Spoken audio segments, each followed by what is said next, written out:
Assalamualaikum warahmatullahi wabarakatuh. Bagaimana kabarnya hari ini? Semoga tetap sehat dan selalu jaga kesehatan ya.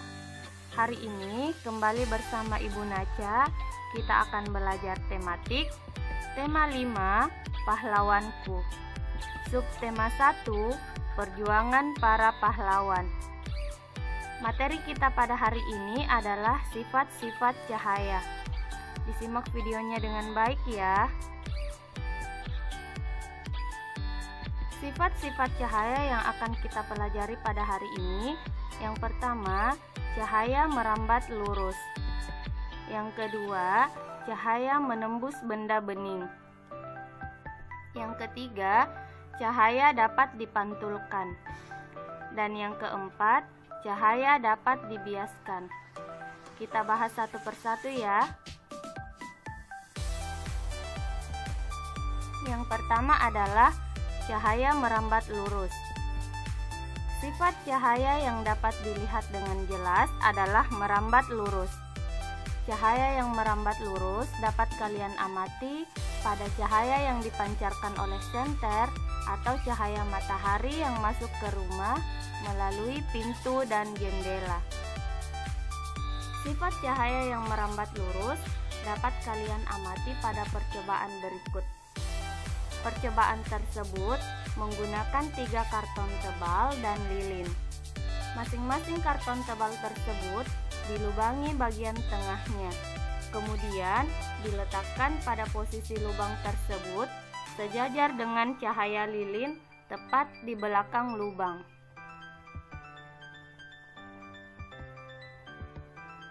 Berdasarkan percobaan tersebut, dapat diketahui bahwa ketika posisi ketiga lubang dalam satu garis lurus, cahaya lilin dapat terlihat.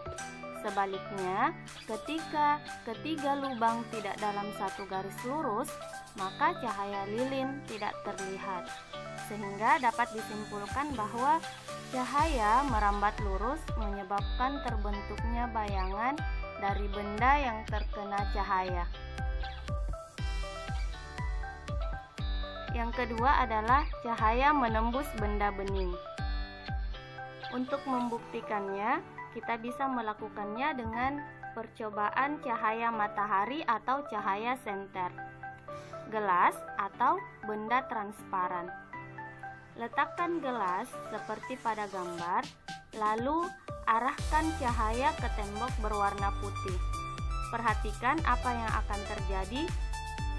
Di sini kita akan melihat gelas kaca yang bening dapat ditembus oleh cahaya senter tersebut. Cahaya tidak dapat menembus benda yang permukaannya padat atau gelap. Contohnya, ketika cahaya senter diarahkan ke batu, maka cahaya senter tersebut tidak akan ditembus ke belakang batu. Selanjutnya, ketika ada cahaya mengenai cangkir, maka bagian belakang cangkir tidak akan terkena cahaya. Berdasarkan kedua percobaan tersebut, dapat kita simpulkan bahwa cahaya mudah menembus benda bening, tetapi sukar menembus benda berwarna dan benda gelap.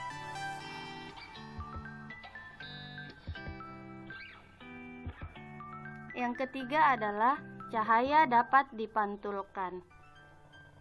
Untuk membuktikannya, kita dapat melakukan beberapa percobaan. Percobaan yang pertama menggunakan cermin datar dan senter. Coba kita pantulkan cahaya senter menggunakan cermin. Ketika cermin terkena cahaya, maka cahaya tersebut akan dipantulkan. Percobaan yang kedua yaitu ketika sinar matahari datang, lalu kita arahkan cermin ke sinar matahari, maka saat cermin kita miringkan menghadap ke dinding rumah, maka seberkas cahaya akan tampak pada dinding itu. Hal ini terjadi karena sinar matahari mengenai cermin dipantulkan oleh cermin ke permukaan dinding. Berdasarkan kedua percobaan tersebut, dapat kita simpulkan bahwa cahaya yang datang pada suatu benda disebut cahaya datang atau sinar datang. Adapun cahaya yang dipantulkan oleh benda disebut cahaya pantul atau sinar pantul.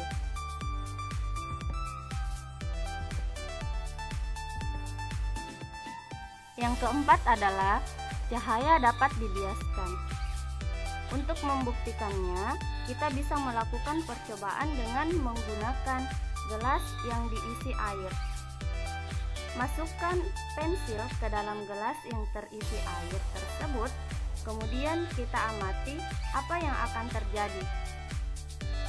Jika kita lihat dari sisi samping gelas, maka pensil akan terlihat seperti patah. Hal ini terjadi karena adanya peristiwa pembelokan cahaya setelah mengenai medium rambat yang disebut dengan pembiasan cahaya.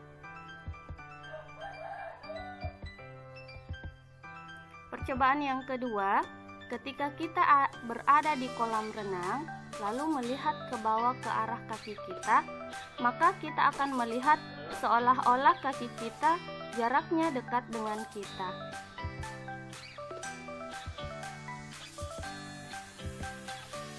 Kedua peristiwa ini merupakan contoh peristiwa pembiasan cahaya. Apabila cahaya merambat melalui dua medium yang berbeda kerapatannya, maka cahaya akan mengalami pembelokan atau pembiasan. Jadi dapat kita simpulkan bahwa jika cahaya merambat dari medium satu ke medium lain yang berbeda kerapatannya, maka rambatan cahaya akan berbelok. Peristiwa pembelokan cahaya ketika melalui dua zat yang berbeda disebut pembiasan cahaya. Nah, anak-anak, hari ini kita sudah mempelajari sifat-sifat cahaya. Yang pertama, cahaya merambat lurus. Kedua, cahaya menembus benda bening. Yang ketiga, cahaya dapat dipantulkan. Dan yang keempat, cahaya dapat dibiaskan. Sampai di sini pembelajaran kita pada hari ini. Sampai jumpa di video pembelajaran berikutnya. Cukup sekian, jangan lupa like and subscribe ya. Wassalamualaikum warahmatullahi wabarakatuh.